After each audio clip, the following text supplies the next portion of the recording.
बेळगाव जिल्हा रुग्णालयासमोर 30 मे रोजी झालेल्या अपघातात मृत्यू झालेल्या बीम्स अधिकाऱ्याच्या मृत्यूला आता रोमांचक वळण मिळालंय.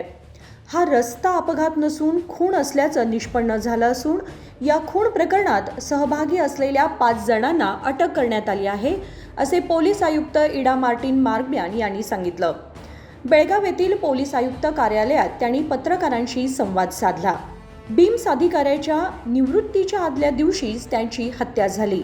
गेल्या 30 मे रोजी जिल्हा रुग्णालयासमोरील रस्त्यावर हा अपघात झाला. या अपघातात बीम्स अधिकारी विरूपाक्ष कोत्रेप्पा हरलापूर वय 60 यांचा अज्ञात वाहनाने धडक दिल्याने जागीच मृत्यू झाला होता.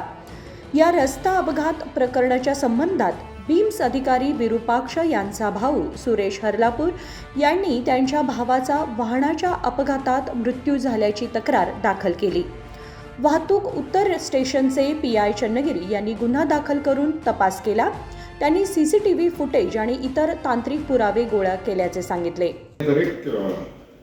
ಬೆಳಗಾವಿ ನಾರ್ತ್ ಟ್ರಾಫಿಕ್ ಪೊಲೀಸ್ ಸ್ಟೇಷನ್ನಲ್ಲಿ ಒಂದು hit and run case register ಆಗಿತ್ತು. Crime number 52/2024 under section 279/304A under ಮತ್ತೆ IMV act under section 184, 134A ಮತ್ತು B and 187.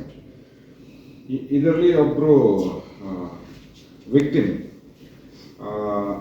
ಆಕ್ಸಿಡೆಂಟಿಂದ ಸತ್ತಿದ್ದಾರೆ. ಅದು ಮಾಹಿತಿ ನಮ್ಮ ಸ್ಟೇಷನ್ಗೆ ಬಂದಿದೆ.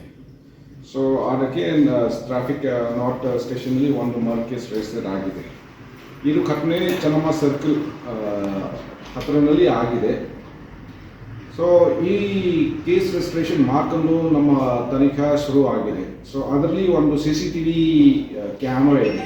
ಸೊ ಮೊದಲು ತನಿಖಾದಲ್ಲಿ ಅವರು ಏನು ಮಾಡಿದರೆ ಫಸ್ಟ್ ಅದು CCTV ಫುಟೇಜ್ ಅವರು ಸ್ವಲ್ಪ ಚೆಕ್ ಮಾಡಿದ್ದಾರೆ. CCTV ಫುಟೇಜ್ ಚೆಕ್ ಮಾಡ್ಕೊಂಡು ಸ್ವಲ್ಪ ಸಂಶಯ ಬಂದಿದೆ. ಯಾಕಂದರೆ ಫುಟೇಜ್ ಪ್ರಕಾರ ಒಂದು ವೆಹಿಕಲ್ ಅದು ಬೆಳಗ್ಗೆಯಿಂದ ಆ ಜಾಗದಲ್ಲಿ ನಿಲ್ಲಿಸ್ತಾ ಇದೆ.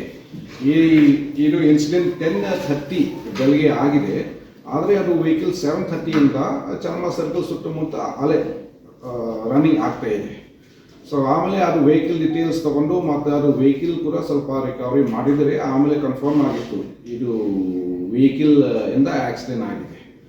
ಆಮೇಲೆ ಫರ್ದರ್ ವಿಚಾರಣೆಯಲ್ಲಿ ನಮಗೆ ಗೊತ್ತಿದೆ ಅದು ವೆಹಿಕಲ್ ಬಾಡಿಗೆಯಿಂದ ಯಾರೊಬ್ಬರು ರವಿ ಅಂತ ತಗೊಂಡಿದ್ದಾರೆ. ಸೊ ಆಮೇಲೆ ನಾವು ಸ್ಟೇಷನ್ಗೆ ಕರೆಸಿದ್ವಿ ಫಾರ್ ಇದು ವಿಚಾರ ಸಲುವಾಗಿ ನಾವು ಕರೆದಿದ್ವಿ.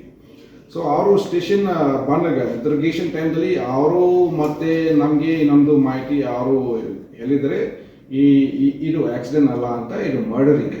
ಅಂದರೆ ಅವರು ಮರ್ಡರ್ ಸಲುವಾಗಿ ಈ ಥರ ಆಕ್ಸಿಡೆಂಟ್ ಅವರು ಮಾಡಿದ್ದಾರೆ. ಅಂದರೆ ಯಾರು ಗೊತ್ತಬಾರ್ದು ಅಂತ ಅದಕ್ಕೆ ಡೈರೆಕ್ಟ್ ಮಾಡಿಲ್ಲ, ಆಕ್ಸಿಡೆಂಟ್ ಥರ ತೋರ್ಸೋಣ, ಆಕ್ಸಿಡೆಂಟ್ ಥರ ಮಾಡೋಣ ಅಂತ ಪ್ಲ್ಯಾನ್ ಮಾಡಿದ್ದಾರೆ. ಸೊ ಮತ್ತೆ ತಕ್ಷಣ ಈ ಮಾಹಿತಿ ಬಂದಿದೆ ಇದು ಮರ್ಡರ್ ಇದೆ ಅಂತ, ಅದು ಕೇಸ್ ಟ್ರಾಫಿಕ್ ನಾರ್ತ್ ಸ್ಟೇಷನಿಂದ EPMCಗೆ ಟ್ರಾನ್ಸ್ಫರ್ ಆಗಿದೆ.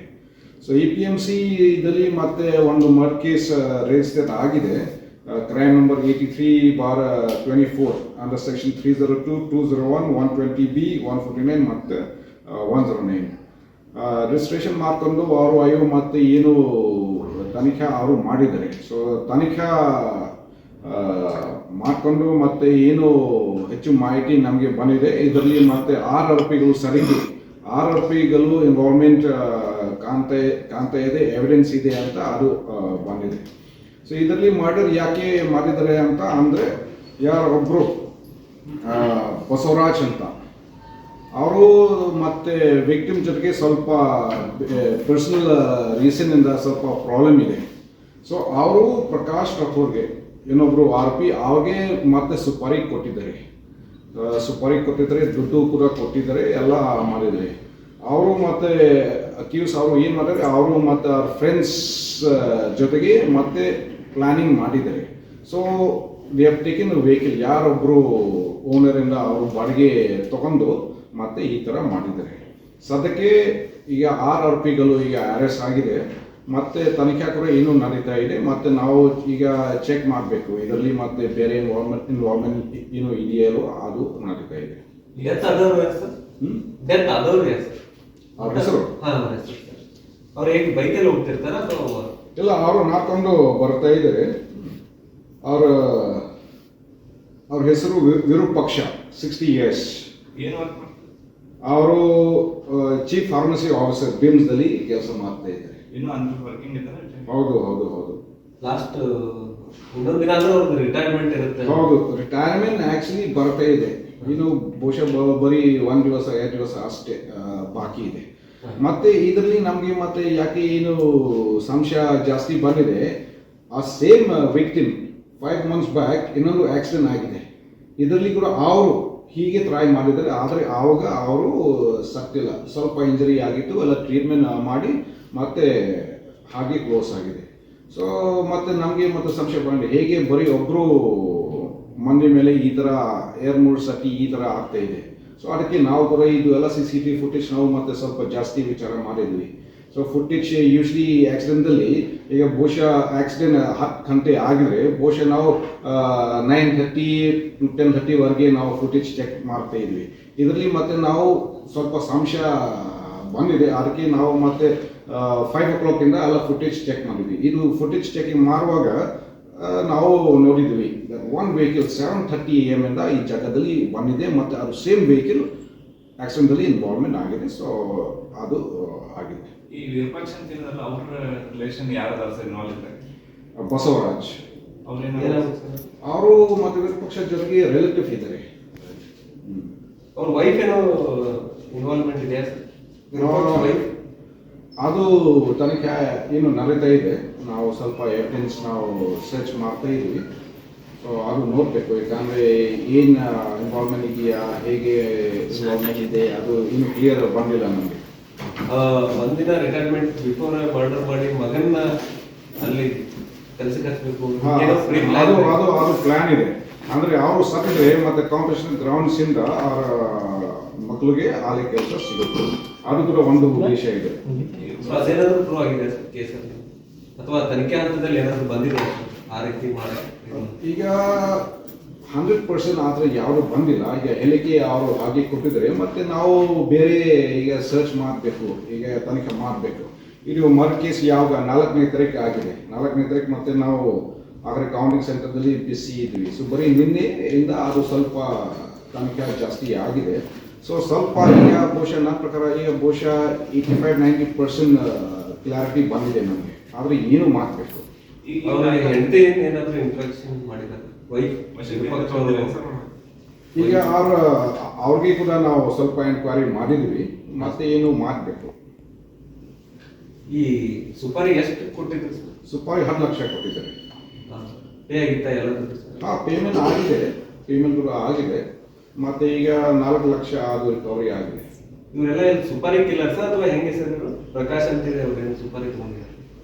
ಪ್ರಕಾಶ್ ಅಂದರೆ ಒಬ್ಬರು ಅವ್ರ ಹೆಸರು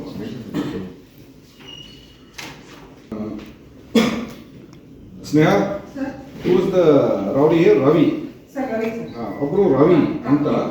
ಅವರು ಕಕಟಿ ಸ್ಟೇಷನ್ದಲ್ಲಿ ಅವ್ರ ಮೇಲೆ ಒಂದು ರೌಡಿ ಶೀಟ್ ಇದೆ. ರವಿ ಅವನು ರೌಡಿ ಶೀಟರ್ ಇದೆ. ಅವರಿಗೆ ಸುಪಾರಿ ಕೊಟ್ಟಿದ್ದಾರೆ. ಈ ರೀತಿ ಸುಪಾರಿ ಇದು ಜಾಸ್ತಿ ಆಗ್ತಾ ಇದೆ ಸರ್. ಇದು ಈಗ ಸುಪಾರಿ ತಗೊಂಡು ಮರ್ಡರ್ ಮಾಡುವಂಥದ್ದು ಆಗ್ತಾ ಇದ್ದಾರೆ. ಇದನ್ನು ತಡೆಗಟ್ಟುವ ನಿಟ್ಟಿನಲ್ಲಿ ಏನಾದ್ರು ಕ್ರಮಗಳು? ಇದರಲ್ಲಿ ಫಸ್ಟ್ ನಾವು ಇದರಲ್ಲಿ ಮೊದಲು ಸುಪ್ರಾಣಿ ಹೇಗೆ ಆಗಿದೆ, ಸುಪಾರಿ ಹೇಗೆ ಆಗಿದೆ, ಮತ್ತೆ ಅವರು ಬಸವರಾಜ್ ಮತ್ತೆ ರವಿ ಪ್ರಕಾಶ್ ಅವರಿಗೆ ಹೇಗೆ ಪರಿಚಯ ಆಗಿದೆ ಅಂತ ಅದು ಕೂಡ ನಾವು ಸ್ವಲ್ಪ ಕರೆಕ್ಟ್ ಆಗಿ ನಾವು ಮಾಹಿತಿ ಕಲೆಕ್ಟ್ ಮಾಡಬೇಕು. ಯಾಕಂದರೆ ಹೌ ಟು ಡಿ ನೋ ದಿಸ್ ರೌಡೀಸ್ ಅಂತ ಅದು ಮಾಹಿತಿ ಕಲೆಕ್ಟ್ ಮಾಡಬೇಕು. ಈಗ ನೀವು ಹೇಳಿದ್ರಿ, ಈಗ ಸುಪಾರಿ ಸ್ವಲ್ಪ ಆಗಿದೆ ಅಂತ, ಜಾಸ್ತಿ ಆಗಿದೆ ಅಂತ ನೀವು ಹೇಳಿದ್ರಿ. ಸೊ ಅದು ನನ್ನ ಗಮನ ಆ್ಯಕ್ಚುಲಿ ಬಂದಿಲ್ಲ, ಅದು ನಾನು ಚೆಕ್ ಮಾಡಬೇಕು. ಸೊ ನಾನು ಇಲ್ಲಿ ಬೆಳಗಾಂ ಬಂದಮೇಲೆ ಬರೀ ಇದು ಒಂದು ಆಗಿದೆ ಸುಪಾರಿ ಪುಷ್ಕರಣಿಂದ. ಸೊ ಮತ್ತೆ ಬಹುಶಃ ಮುಂಚೆ ಬೇರೆ ಕೇಸಸ್ ಆಗಿರ್ಬೋದು, ಅದು ನಾನು ಚೆಕ್ ಮಾಡ್ತೀನಿ. ಬಸವರಾಜ್ಗೆ ವಿರೂಪಾಕ್ಷಗೆ ಏನು ರಿಲೇಷನ್? They are relatives. ಅಣ್ಣ ತಮ್ಮನ? ಇಲ್ಲ ಅವನ ಹೆಂಡತಿ ಕಡೆಯಿಂದ ಏನೋ ಬಸವರಾಜ್ ಸ್ನೇಹ ತಂಗಿ ಗಂಡನ ತಮ್ಮ ಸರ್. ಬಸವರಾಜ ತಂಗಿ ಗಂಡನ ತಮ್ಮ, ಇವರು ವಿರೂಪಾಕ್ಷಕರು ತಂಗಿಯ ಗಂಡನ ತಮ್ಮ. विनोद कोलकार, कन्नडमा न्यूज नेटवर्क, बेळगाव.